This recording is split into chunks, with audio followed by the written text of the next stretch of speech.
Hello again. Right now we are going to do an example problem for exponential decay. So very similar to an exponential growth problem, but this time the thing that we're looking at is going to be decreasing. The amount of it is going to be going down. So this is a half-life problem.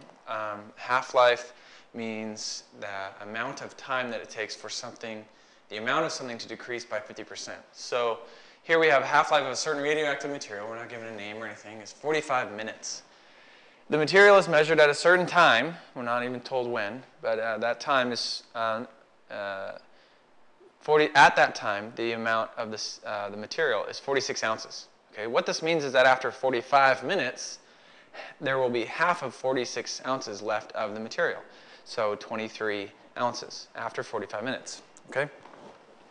So as always, and then we're asked to write a differential equation, represent the situation, solve it to find an equation as a function of the amount of material as a function of time since that first measurement. So this time we're actually told we're told a time reference when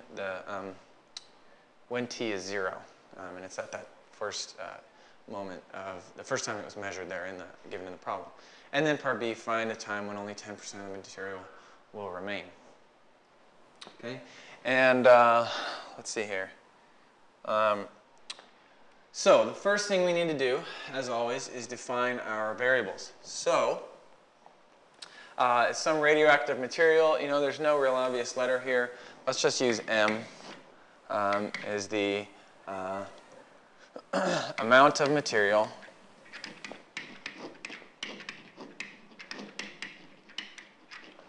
in ounces. Okay. T, let's do minutes after the first measurement. Beautiful handwriting, I know.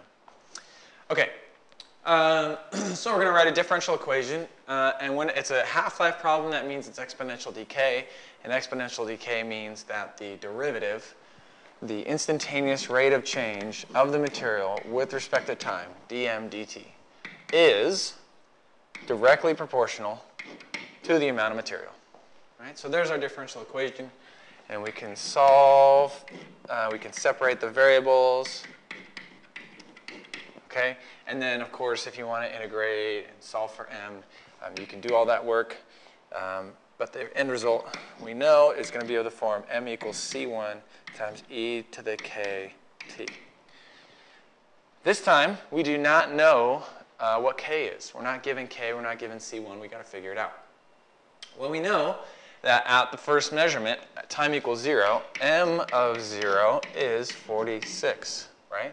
So we can plug that into our equation and put 46 equals c1 times e to the k times 0. K times 0 is 0, e to the 0 is 1, so c1 equals 46. c1. So our equation then becomes m equals 46 e to the k t. We still got to find k. So we need another reference point, and that other reference point is 45 minutes, because we've already mentioned that after 45 minutes, half of it's going to be left. That's 23. So that means 23 equals 46 times e to the k of 45. Right? We divide by 46, we get 1/2 equals e to the k times 45.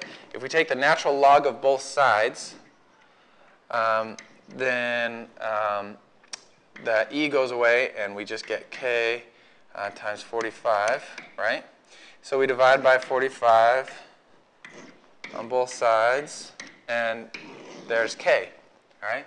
Now, when dealing with these equations, we do not want to round our k value. If we can get our calculator, here's mine, we can get our calculator and plug in a value for k. Right? We can plug this in. Let's see what k is. Little k is ln of 1/2 divided by 45. Okay, so negative 0.0154032707. Okay, it's negative, which is good. We wanted it to be negative because this is decay. The amount is decreasing. We get a negative k value.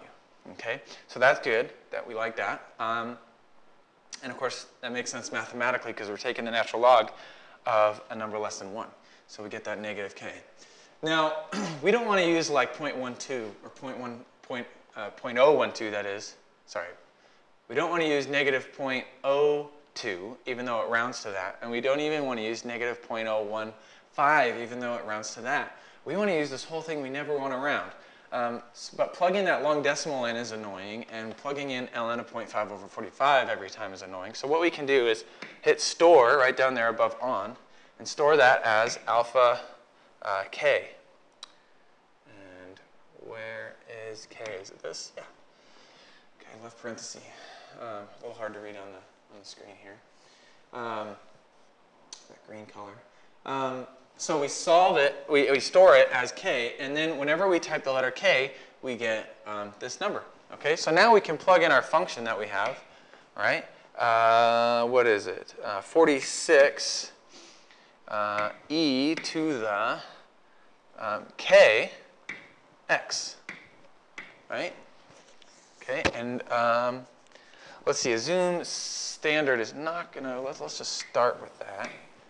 It's not going to give us a very good picture because our amount is up at 46, and we want to go for at least 45 minutes. So our x max should be, let's say, 50.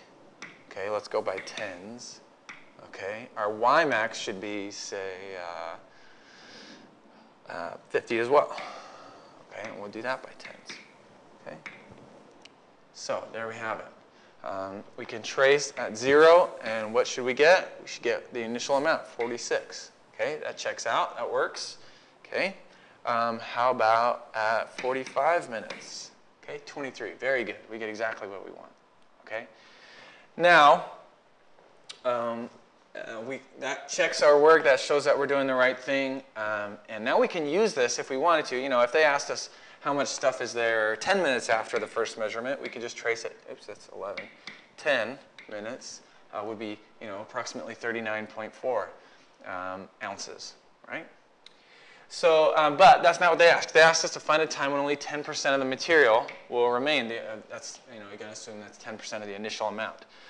So the initial amount, I'll make a new page. The initial amount was 46 ounces, right?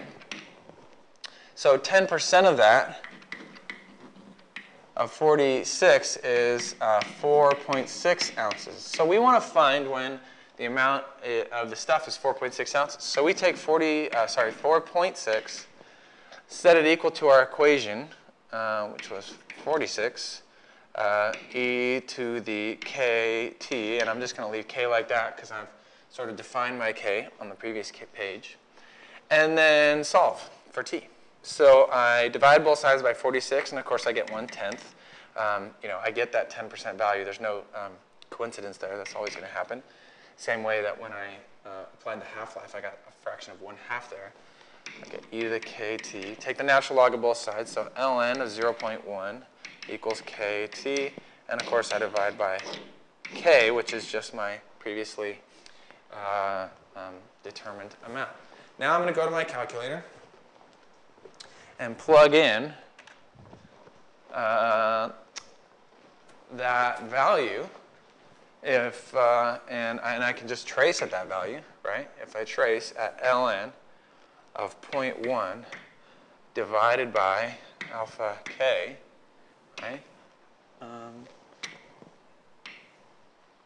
Oh, that's not on our screen, right? We're going past our x, our maximum x. So let's, I don't know. Let's just figure out what this should be. Okay, let's actually plug it in. ln of 0.1 divided by k. All right, looks like 149.5-ish. Okay, and what are we talking here? Minutes? Yeah, minutes. So a couple of hours, 2.5 hours or so, and then some. So let's go back and change my window. Okay. Come on now. There we go. We'll make it 150. All right. And graph that. Okay. And now, when I trace, I will trace at ln of 0.1 divided by k. And this, all this does is check my answer, right? And I get 4.6, which is 10% of our original amount. And so the answer is t equals 149 point, whatever that was, I don't remember. But that's our answer in minutes. Okay? And there you have it.